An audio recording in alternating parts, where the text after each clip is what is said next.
Click like, subscribe, because now it's on. We about to fix Falcon. Hey guys, welcome back to Top Fun Retro Toys 3D. We're doing some action figure review today.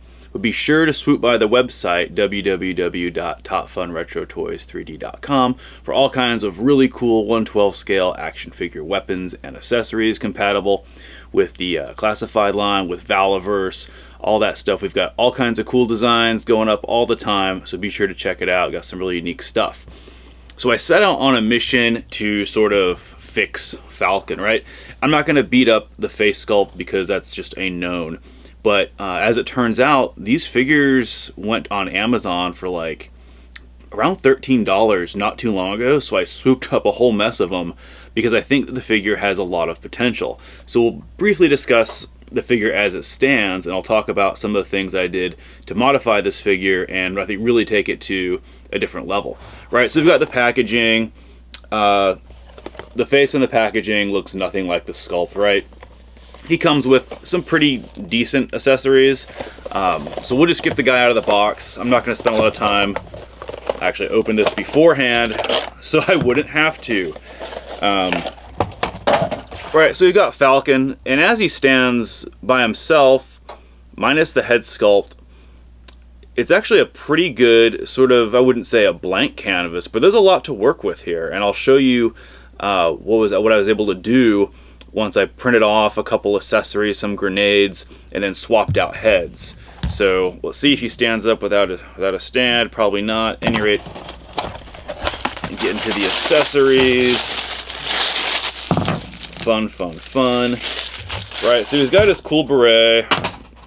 I don't know his backstory, if he is, you know, a Green Beret, Special Forces, but it would imply that if he's wearing a Green Beret. We've got the pack with some sort of really long knife. I'm going to put up better pictures. When I edit these things, I realize like I'm holding something in front of the camera.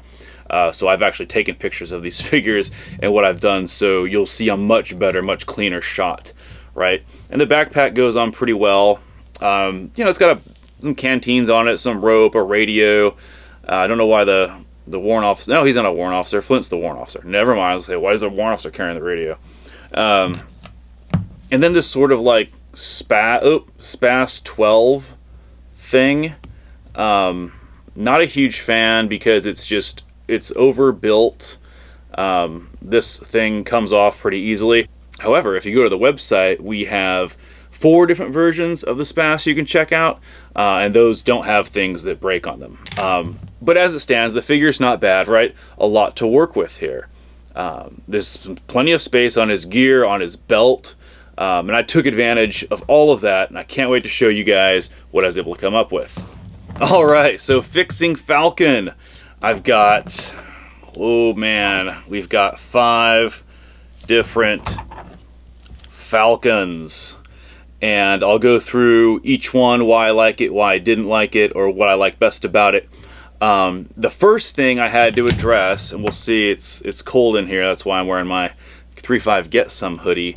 The first thing that we had to address is this, the pin, right? So there's a barbell pin that inserts at 5mm, and I think for G.I. Joe's, or for at least the Falcon figure, it comes out to be maybe 6mm, but it won't accept the Marvel Legends heads, and I use a lot of Marvel Legends heads, so I had to go into Fusion 360, gen up some new barbells with different lengths. They wouldn't have the giraffe head effect, or giraffe neck effect rather. Interestingly enough, we've got Outback's head would not fit on Falcon's body, so I went and created a 7.4mm barbell so I could swap out the other classified heads. I think the earlier figures, Duke especially, that ball was not the same, the ball that would interface with the head, so not all of the G.I. Joe classified figures heads are compatible to swap, and of course the female heads are completely different. First up, we'll talk about Outback. So it looks nothing like Falcon, but I thought it was pretty cool just to get sort of this grizzled, gray-haired, maybe Special Forces guy, SEAL-looking bandana warrior and I think it was a pretty cool swap. This is not a bad army or squad builder. So I know Grunt is a favorite, especially when he was $12.99 at Target. That was a great figure. I was able to get like 3 or 4 at that price, and I did the TF 416. Did a whole bunch of head swaps, used the same barbell. I'm going to put some pictures on there right now so you can see what I'm talking about, but I was able to swap out different heads. Maybe I'll do another episode about that. Let me know in the comments if you're interested, and I'll make it happen. All right, so a lot of people have replaced the original head with Baron Zemo. So I'm not a huge Marvel Legends fan, but I will say those head sculpts are pretty cool.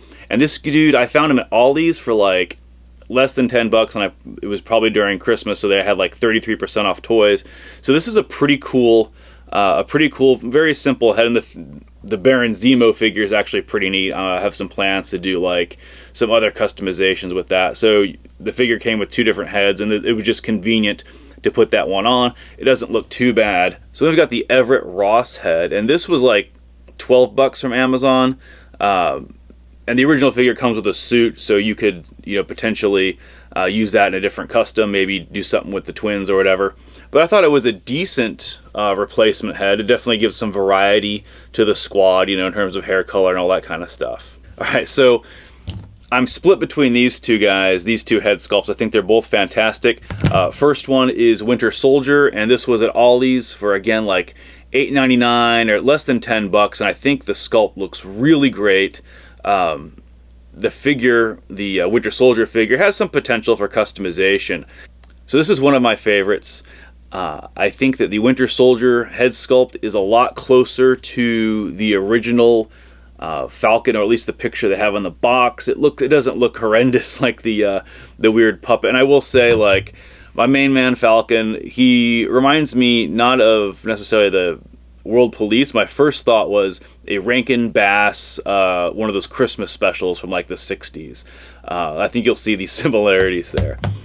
So the Winter Soldier one, he's got, cool hair. It's really detailed. We'll throw some other pictures on there so you can take a look at that. And this was among my favorites.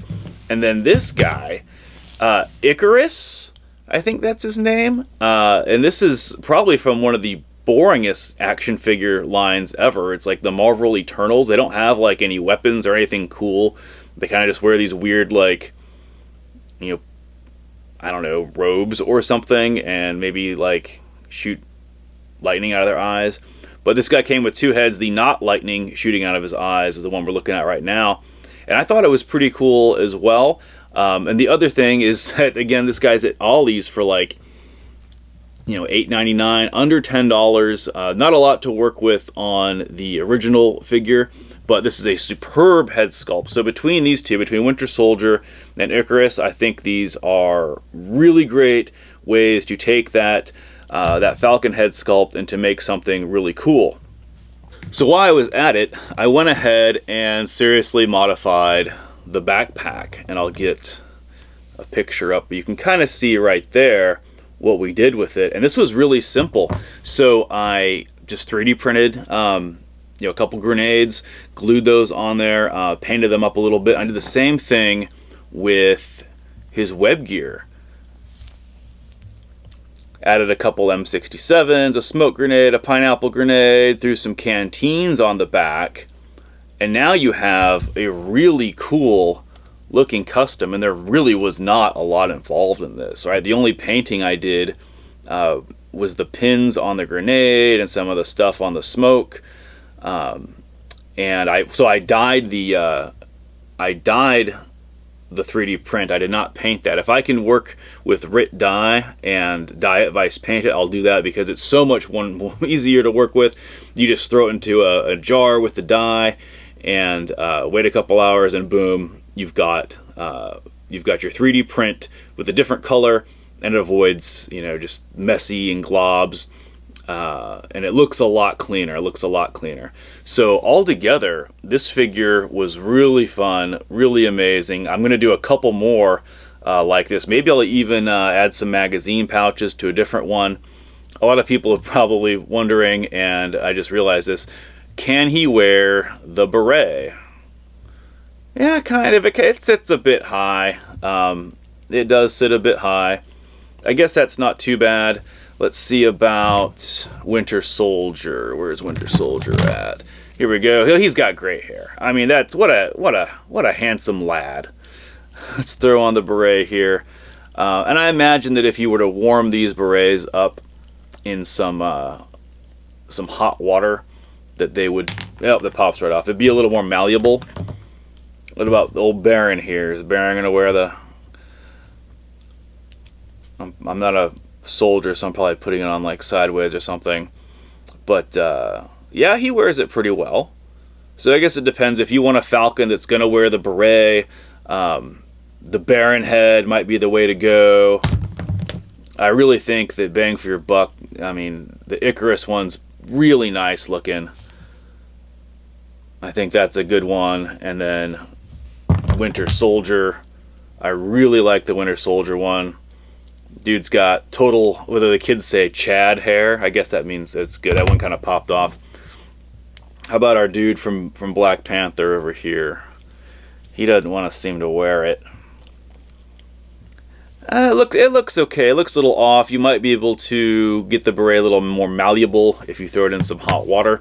Additionally, I gave them some Vietnam era weapons. I'm a huge retro gun guy. I've got a couple retro builds myself, so I've gave them, you know, some 203s, some XM177 Echo 2s, and I really want to put these pins for sale on the website, to be able to go from G.I. Joe to the Marvel heads, and additionally to go from the older G.I. Joes to the newer generation, so there's a little more interoperability. If that's the case, let me know in the comments. It wouldn't be a big deal for me to create the listing on the website. If there's something else you'd like to see, like, hey, can we fix this figure? I'd love to do it. Additionally, I know that some people would probably like these grenades printed and painted off so they can glue them. And that's all this was just a little super glue. Just a little dab will do ya, and they stick on there just fine. So if there's like a gear loadout you'd like to see, I definitely think, like, if I had a couple pairs of smoke grenades with some M67s, maybe some pineapple grenades and canteens, people would probably like to see that. And if that's the case, like, let me know in the comments and we'll get that on the website. I reply to a lot of the comments. So you see in the pictures that he's holding a grenade, about to pull the pin, and what I had to do is I had to cut the grenade. You can kind of see it there. I had to remove about 1/5 of it. Their hands just don't want to open up that much, and I don't want to damage them. Depending on the size of the grenade, I could probably remove less material, but I had to chop off some of these things from, you know, the original that was created, and sort of resize. And additionally, removing the round, or just creating that flat surface, makes it a lot easier to glue these things to the figure, to the backpack, to all of the places that you'd want to put new gear. I'm redoing the smoke grenades so I can do a better job of painting it. So I've recessed the words instead of, I guess it's called deboss, instead of had it emboss. So now I should be able to just run it over with a little yellow paint instead of like try to paint over it. And I don't think, I mean, it looked okay, but I really like to have it come out a little bit crisper. Alright guys, I really hope you enjoyed the video. I really enjoyed this sort of custom kit bash. Thanks for watching. We'll see ya.